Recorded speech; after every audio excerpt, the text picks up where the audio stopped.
Assalamualaikum warahmatullahi wabarakatuh. Selamat pagi Ananda, apa kabarnya hari ini? Semoga kita semua selalu dalam keadaan sehat. Amin, amin ya rabbal alamin. Ananda, bertemu lagi dengan Ustazah pada hari ini pada mata pelajaran tema. Semoga Ananda semua selalu semangat dalam belajar. Amin.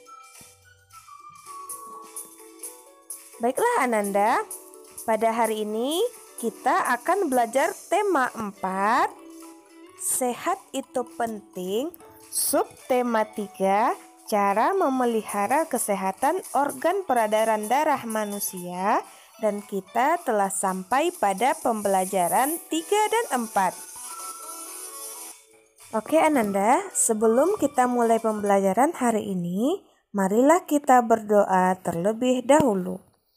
Bismillahirrahmanirrahim.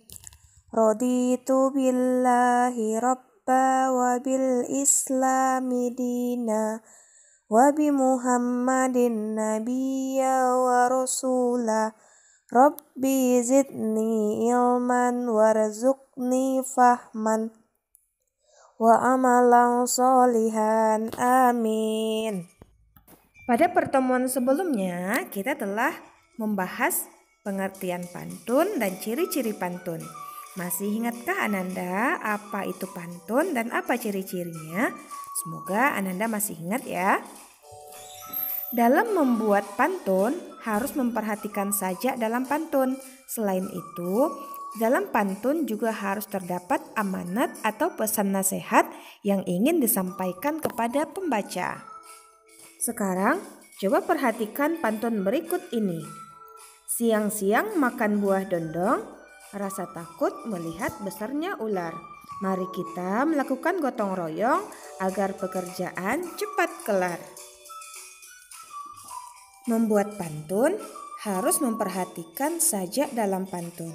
Misalnya pada pantun tersebut,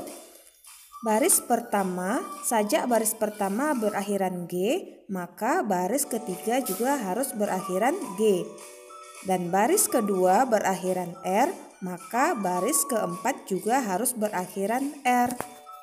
Jadi, pantun tersebut bersajak ABAB.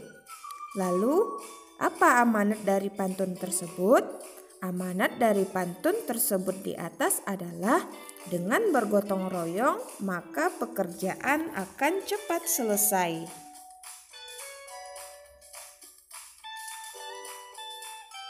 Sekarang coba Ananda amati gambar berikut ini. Pernahkah Ananda melihat kegiatan berikut?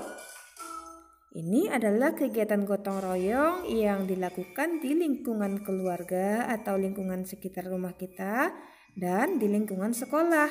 Karena gotong royong itu adalah tanggung jawab seluruh warga masyarakat maupun seluruh warga sekolah. Gotong royong memiliki arti penting dalam memperkokoh persatuan dan kesatuan serta meningkatkan solidaritas dan rasa kekeluargaan. Oleh karena itu, gotong royong menjadi tanggung jawab semua warga masyarakat. Apa itu gotong royong? Gotong royong adalah pekerjaan bersama-sama untuk mencapai suatu hasil yang diinginkan. Pada dasarnya, manusia tidak bisa hidup sendiri tanpa pertolongan orang lain. Karena manusia tidak bisa hidup sendiri tanpa bantuan orang lain, maka oleh karena itu manusia disebut dengan makhluk sosial.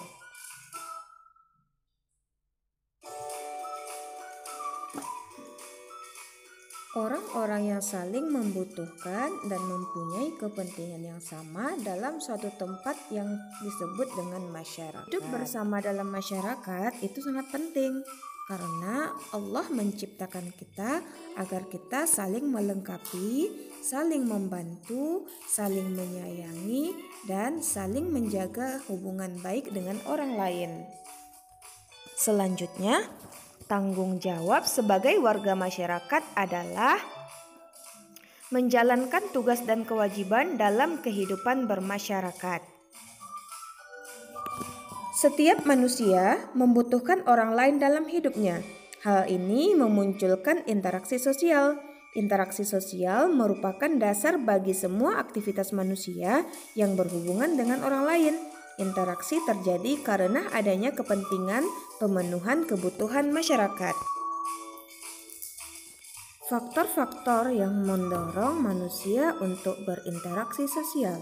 Yang pertama, ekonomi, yaitu manusia membutuhkan sandang, pangan, dan papan. Interaksi terjadi karena adanya kepentingan pemenuhan kebutuhan masyarakat.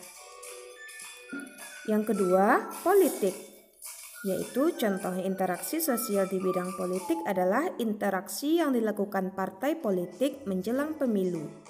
Yang ketiga, sosial dan budaya. Interaksi ini didorong faktor budaya yang berkaitan dengan bahasa, perilaku, adat istiadat, dan seni. Yang terakhir yaitu moral. Keprihatinan akan rendahnya nilai moral di masyarakat mendorong adanya interaksi sosial di bidang moral. Selanjutnya, interaksi antar warga masyarakat. Interaksi antar warga masyarakat terjadi dalam berbagai bidang seperti sosial, budaya, dan ekonomi. Perbedaan adat pernikahan merupakan contoh perbedaan budaya. Pengenalan budaya daerah dengan daerah lain terjadi karena adanya interaksi antar warga masyarakat. Selanjutnya, faktor penyebab interaksi antar warga masyarakat. Yang pertama, perbedaan kandungan sumber daya alam pada setiap daerah. Perbedaan sumber daya alam mendorong suatu daerah menghasilkan produk yang berbeda. Hal ini dapat menyebabkan terjadinya interaksi orang-orang dari daerah yang berbeda. Yang kedua, tidak mampu memenuhi kebutuhan sendiri. Suatu daerah tentu tidak mampu memenuhi semua barang dan jasa yang dibutuhkannya, sehingga untuk memenuhinya harus berinteraksi dengan orang lain. Yang ketiga, untuk meningkatkan pendapatan daerah. Berinteraksi dengan daerah lain juga dapat meningkatkan pendapatan suatu daerah.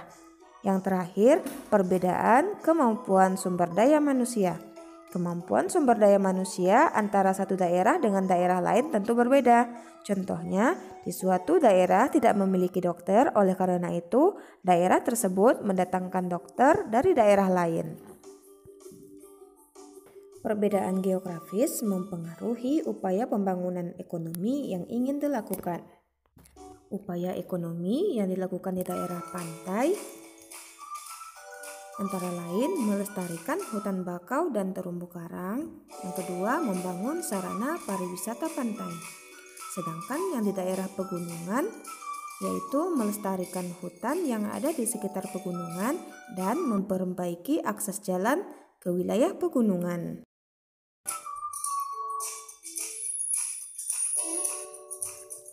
Cukup sekian pertemuan kita hari ini. Lebih dan kurang Ustazah mohon maaf. Assalamualaikum warahmatullahi wabarakatuh.